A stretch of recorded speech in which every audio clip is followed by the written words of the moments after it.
So I've just been taking bits off my wheelchair because I've got an appointment tomorrow morning with wheelchair services. But I thought it might actually be quite useful to talk through kind of the adaptations that I've made to my NHS wheelchair over the years.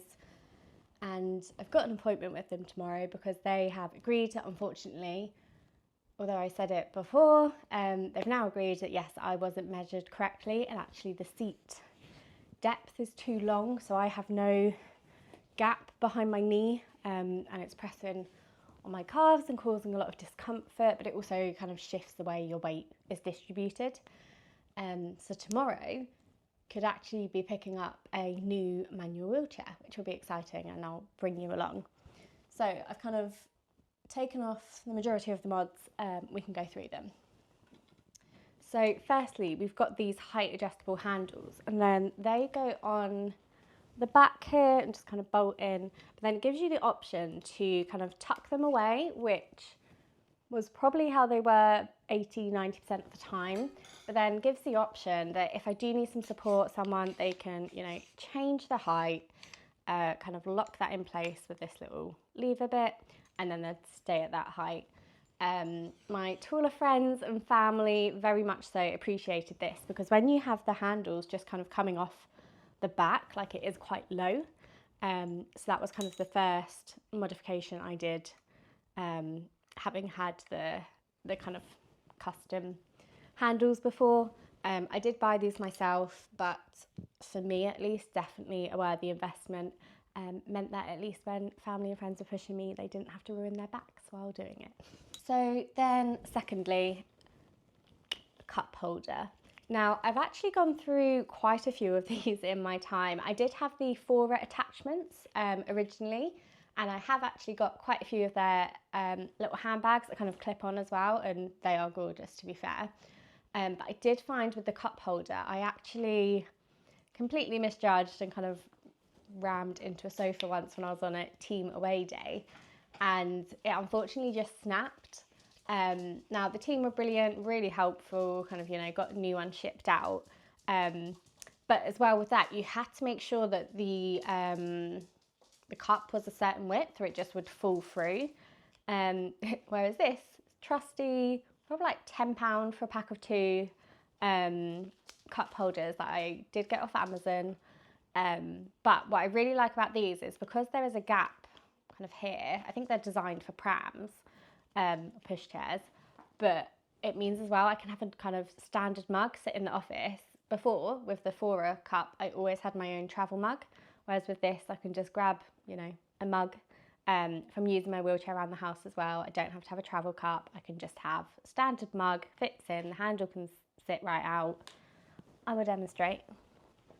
Right, demonstration time. This one's quite a chunky mug. I basically could kind of put it in there, handle sticks out, that goes on here, and then can wheel around, take my mug independently from the kitchen to the sofa. Happy days. So yeah, I swear by these. Needs a clean, which just shows how much I use it. Next, we'll go on to my trusty Lucignac bum bag. Now this I had, so I strapped it underneath, so it would sit underneath, and I had it quite close to the front so that I could just reach under and grab what I needed. In there I'd always have my radar key.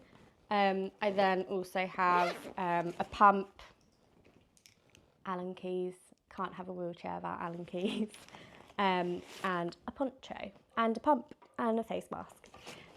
Just so that I knew that I'd have like essentials on me at all times. Especially with the radar key, that's come in so helpful. And equally, if I want to put anything else in there, there's storage underneath, which is great. I then, however, did upgrade, and also it's got stuff in it from my travels this week.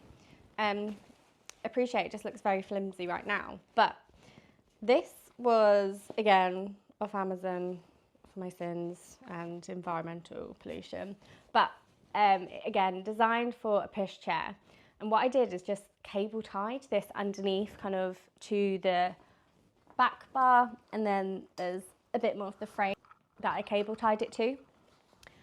And honestly, this was a game changer. just meant I could just shove so many things, and especially like if you had a jacket or a coat, and then like don't want it awkwardly on your lap if there's nowhere to put it, just meant I could shove it underneath and just have so much more storage. I feel like I always ended up just carrying all my friends' things, but very helpful. Umbrella, not for me because I can't use an umbrella when I'm wheeling, and a shopper bag. But yeah, the net under the wheelchair, yeah, big game changer. Really, really like that one.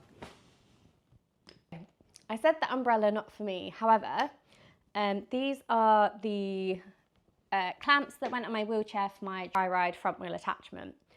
So to be fair, if I was wheeling along, throttles on one side, brakes on the same side, so I could hold an umbrella. But again, tri ride with this manual chair setup just meant, you know, I could have more freedom, more independence. I can't self-propel far at all. And so actually only yesterday I used it to kind of whiz around London. It's not like as big as my all-terrain huge chairs, which I think on some of the small trains would really struggle because they are that much wider. So I can just click that on the front, you know, whiz over to the event, take it off so I can mingle, socialise, all that good stuff. But yeah, so I had these clamped on, and then the tri-ride would just plonk on the front. I also had these Buggy clips. Now these were really helpful. I've actually got my little handbag on the back because I've got my fluid running. But what I would do is just Velcro these on to the back bar. And then you could just click this onto like the metal buckles of bags. If I was like carrying a holdall, basically a bag that isn't a backpack that I can't kind of put over kind of the bars at the back. Really helpful to just, yeah, hold a bag, clip it on, and again, not have it always kind of sat on your lap and then like restricting your motion so you can't really self-propel as easily. Casters, I don't know if you can see them. I changed purely for aesthetic reasons. I had quite big grey casters originally, and I just changed them to black, so all black, incognito mode in the wheelchair. Which brings us on to my push rims. Now these are just rubber guards really. The push rims I have are horrible, tubular, very basic kind of NHS ones. My grip, my dexterity isn't amazing anyway, and I just find these really uncomfortable, to be honest with you. So rather than kind of just buying whole new push rims, I've got these rubber covers, and it just means that the grip, although still tubular in shape, it's just a bit fatter, so it's just easier to grab onto. I think that's all the mods I did to my NHS chair. Be sad to see her go. I've had her for 4 years. She is a she. Her name is Willow. Technically she's Willow 2. All my manual wheelchairs I've just called Willow. But yeah, have had her since 2020. I had my previous NHS wheelchair from 2019. But that was very much so, to be honest, it was a manual chair, but it wasn't a sport chair, and as someone who uses it in the active wheelchair user capacity, it just really wasn't fit for my needs. So we'll see what tomorrow brings. All I know is the measurements are hopefully a lot better. We didn't know the colour for quite some time, and I was like, look, as long as it's neutral, I'm not overly fussed, which I think is true. I've been told that they are dark grey, which I'm thinking might be alright because I wear a lot of kind of black trousers, and at least I guess, you know, distinction between leg and wheelchair. But equally more importantly, I'm just really looking forward to having a chair that isn't causing me more health issues with my back, with my hips, and with my nerves down my legs. So we'll bring you along tomorrow to see if, we'll hand this one in. I'm just checking I've done all the mods. Take these push rims off, I'll do that when I'm there. And yeah, we'll be saying goodbye to her after 4 years. interested.